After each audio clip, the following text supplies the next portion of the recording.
ugma, maato kami sa syudad, magpabili dito uig, aron magpatigayon o makasaki. Wala ka mo masayon kung unsay may tabo kaninyo. Inana ba yata? Plano pa lang, wala na tayo sa kinsa. Pinaginato nga kanal. Nadawag na nato itong mga plano. Dahil din rin, magpasigar po dayon. Mga rasti dayon. Amen? Ano siya?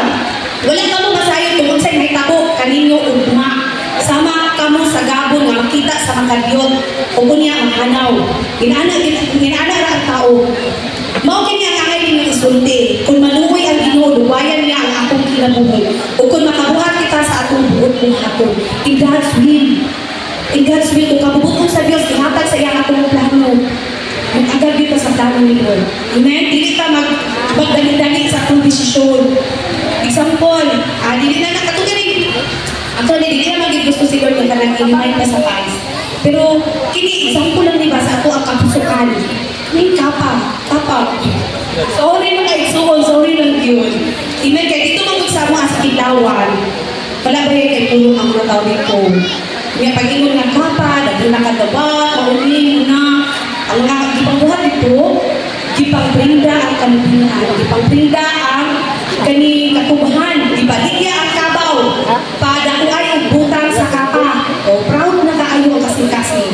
Dito po, na-close ang kapa isulod. Nahugno. Kaya ka nang nagpasulabi man sa tibuang katawunon. Kaya ito, nagpadaka na yung butang. Ang hitabo, nagpadaka na sila sa ilang butang. Diba? Saan? Subuko kayo ang kinabuhi kung walay Diyos. Amen. Amen. Isaiah 55:8-9. Kaya nga akong huna-huna pili sama sa inyong huna-huna. Kaya kayo. Limitado lang ang atong huna-huna. Usahay permi pag-impakyas. Kung ang ako mga laraw, bilisak sa inyong mga laraw. Nag-ingon mo ito. Kaya sama nga ang kalangitan habo kaysa sa iyo. Ang ako mga laraw habo kaysa sa inyong mga laraw. Ang ako nauna kaysa sa inyong mga huna-huna. So, karutak na isuon. Kung sa matong gina-tilon sa tuwa, magpatulo na dahil. Dili na ito magpagayag itong ulo. So, message may son Jeremiah 17:13. Ang paglaon sa Israel mo ang Ginoo. Siya naman di ay, kunya ano yung last option man nato ang atong paglaon. Amen? Maulawan gayon ang tanan ng ubiyak kaniya. Mga hanaw silang tanan, sama sa ngalan ng isulat diha sa bulbul. Kay bibiyak man sila sa Ginoo ang tinungdan sa tubig nga naghatag og kinabuhi. Kung gina-reject na ko si Lord, pakaulawan gyud ta ni Lord. Pakiason gyud ta ni Lord. So ang paglaom mo ang Ginoo wala sa imong kaugalingon, wala sa imong isig katawo. Amen? Kung naatay desisyon, si Lord dayon nato ipulsahon. Para kabalo na taon sa tulngan. Amen? Salmo 90. Ang nakaila kanimo o Ginoo salig kanimo. Kita tanan inyong gitang kailata sa Ginoo. Amen? Claim yun na nato na nakaila ko nimo Lord. Di mo nakaila ka ni Lord. Saligi o Diyos. Amen? Kay walang human pakyasa ang nidamog kanimo. Amen? Unay pulong ni Lord. Ang pulong ni Lord kamatukuran. Kung hindi ka basta-basta mudangog sa mong isig ka tao kay pakyason kita. Amen? Kung tinuod na nakaila ka sa imong Diyos, lagi alagaran. Saligi ang Diyos. Amen? Promise to claim, Jeremiah 17:7-8. Apan panalaginan ko ang tao na masalig kanako. Amen. May sama siya sa kahoy doon sa tubig. Mukuyanag ang mga gamot na inigal ko sa sapa. Dili siya mabalaga kung tiinit na kay dili malawas ang iyang mga dahon. Kung dili ulan, dili akit siya mabalaga o magsige siya ng awon. Minana ang hitabo sa kahoy na masalig sa Diyos.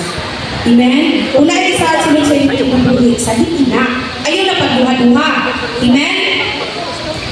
Kumantong babe. Ang Ginoo na ingon, tuluan ko o tuluan o tutulan ko ikaw sa dalan ng angay ng subayon.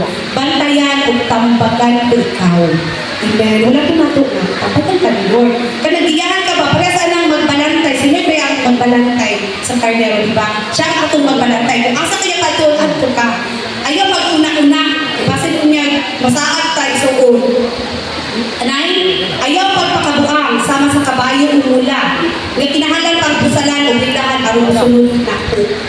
Di ka tulaton nga. Kinahalan patag ka ng disiplina kung bago ka mo sunod kay Lord. Amen? Ang dautan, mag-antos pag-ayo apan nagsalig sa Ginoo makabaton sa iyong mga walay kahimang. Inana kanindot ang Ginoo. Amen? Warning, Jeremiah 17:5-6. Nag-ingon ang Ginoo, simutan ko ang tao na makalipod ka nako. Amen. Huwag mo salit Ginoo sa mga tao sa kusog sa tao.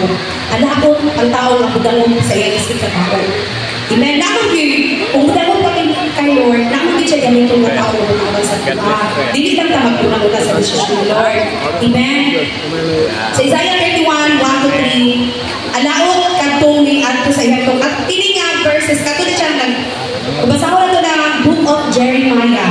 Huwag kayo kanang makita niyo niya ang pag-warning ni Lord through kay Jeremiah ug unsa pud kagahi sina ni volume niya tanaw daw sina ni volume luoy gali kay si Jeremiah kay ngano ilang gikuan idumtan ilang bilanggo kay dili sa gusto makadawat sa tulong sa Dios pinaagi kay Jeremiah. Unya ang warning ni Lord mahitabo ko yun. Unya ang mga tao may sila nga okay lang na dawat sa Egypto sa mga sila na nasod. Dagko sila nga dito sila makabatong ko. Pero kung sa gimo ni Lord wabot yun ang panahon na sakupon mo sa Babylonia. Dili sila musugot niya.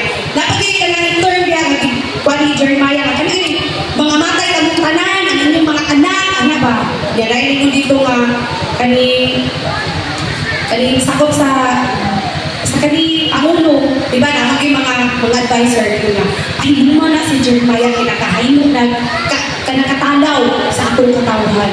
O dili kaya pastorya si Jeremiah kay basi daw matalaw ang katawhan. Pero ang tulong sa Dios ay warning na sa matag sa mo ni alaw ka to mi ato sa iyo anong kapag ba sa nagsalig sa kadaghanan sa ilang bayo, sa kadaghanan sa ilang makawayo, sa daong sa ilang mga sundalo. Inay, balatang Diyos sa Israel ang mga ayong kaniyang tambag. Ang mga hintuhan ng tao lamang o dili Diyos. Ang ilang mga kabayo mananak o dili spirito. Pinibakyaw sa Ginoo sa iyang kamot, mga tumba sila, ikot man ang ilang tabangan o mga matay silang tanan. So, dili na-realize ko concern ba nga? Kung mo, damot dahil sa tao, dili lang kita ang malaw, kundi katutong tao na nagkabang natin. Sibutan po itong apil sa Diyos. Ano man, dili man gusto si Lord na mo-overstep ta sa ilaha. Dili man gusto si Lord na mag-ako ta. Gusto ni Lord na hayaan natin siya na mamuhat sa atong kinabuhi. Amen. Application na ito, sa Panoteo 3:5-6. Verse 8. Salig sa Ginoo sa bugos mo kasabasin. So, kung sa man ang inyong pagsalig sa Ginoo, bugos na ba yun or dili ka alam sabi kayo? Ayaw kayo pagsalig sa imong kaalam. Pinunduni siya sa tanan kung buhaton o tutulan kaniya sa matarong kanaalam. Amen. Ang magpaghiya ni Lord, masayo kita nga, magbalangpuson kita. Amen? So last na, saligi ang Diyos o partner nato si Diyos kasi Lord. Dapat first option nato kanunay si Lord. So last na dyan, John 15:5. Ingon ang pulo sa Ginoo, kung wala ako, wala ka po'y mahimo. Kung wala si Lord sa itong kinabuhi, wag yun tayo mahimo. So bisa kung saan pa lang nato gamit sa itong kusong abilidad, kung wala, dili nato i-partner si Lord, pakyas yun tayo si Lord. Amen? So karoon kapuntago, nag-remind si Lord, mas yun sa nato ang desire, plano, tinguhaw na kung kanunay si Lord, mawag yung bigas sa ato. Hindi ka pwede nga magpupunta sa atong nakanawan si Lord. Amen? So kato lang, maginaw ko na natin nakapunan, ang ginugin ko yun. Ihangyon ako ang tala sa pagpanulog. Hallelujah. Lord, dalayon ng pangalan ako ng Diyos. Karutak na ang inumulong nagapaubos mo sa among kaugalingon, Lord God. Tugod sa among mga kapatiyasan, Lord. Tugod sa among kagahig ulo, Lord God. Lord, salamat Ginoo nga bisan pa man sa among ang pagkamakasasala, Lord. Anak ka kanunay, Lord, nagatudlo ka na mo ka, nag-rescue ka na mo, Ginoo. Lord, matrap mo ni Lord, left and right, Lord, wala namin kadaganan, God. Lord, ang lagi paglaong diha, naging kanino na mo mabagunan, O Diyos. Lord, tabangi ang imong mga kaanakan, God. Sa mga sitwasyon, Lord, kadiin, God, na nalinagan sa kaaway, O God. Salamat sa kagawasan, Lord God.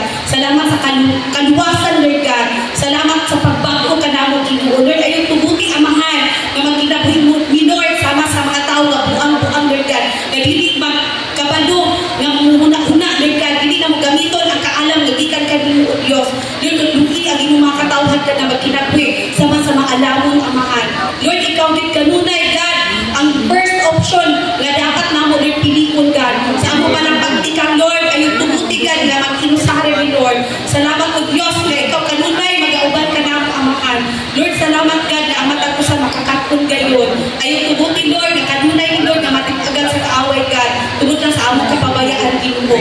Lord, salamat sa paglaom nga amo mabatunan diha kanimo, God. And even Lord God, sa among pagtrabaho karon kabutagon Ginoo. Lord, salamat po Diyos nga andam na ang kasing-kasing nga mudawat sa imong pulong, God.